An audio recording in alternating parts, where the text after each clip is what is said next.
Voici comment un ministre a refusé les hautes instructions et a été viré du gouvernement. Jean-Marie Atangana Mbara, ancien secrétaire général de la présidence, a été condamné mercredi à 25 ans de prison par le tribunal criminel spécial, TCS, pour détournement, courant juin 2003, de 4,4 millions d'euros, 2,905 500 000 francs CFA, destinés à l'achat d'un avion présidentiel. Il est également l'auteur d'un livre intitulé Le secrétaire général de la présidence de la République du Cameroun, entre mythes, textes et réalités. Dans un extrait de ce livre publié par David Eboutou, l'on se rend compte du fonctionnement du gouvernement, notamment avec les hautes instructions de Paul Biya, qui est arrivé à Poulet arrivera aussi à Pinta. D'extrait du livre Le secrétaire général de la présidence de la République du Cameroun, entre mythes, textes et réalités. Comment les ministres accueillaient-ils les instructions transmises par vous? La plupart des ministres recevaient les instructions présidentielles que je leur transmettais, sans manifester d'humeur particulière.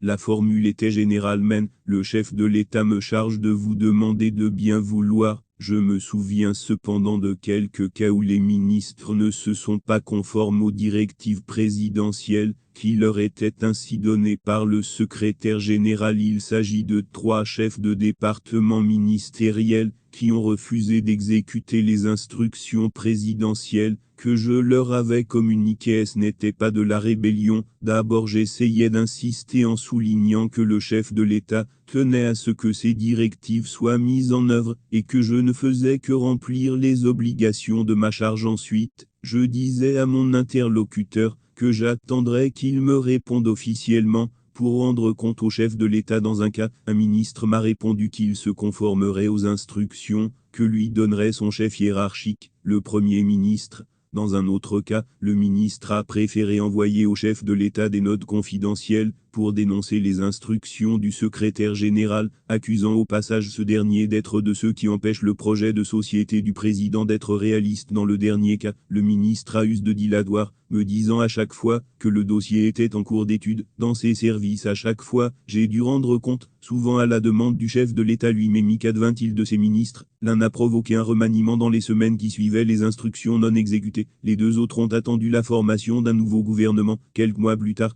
pour sortir de l'équipe. Jean-Marie Atangana Mbara, le secrétaire général de la présidence de la République. Entre mythes, textes et réalités, L'Harmattan, Paris.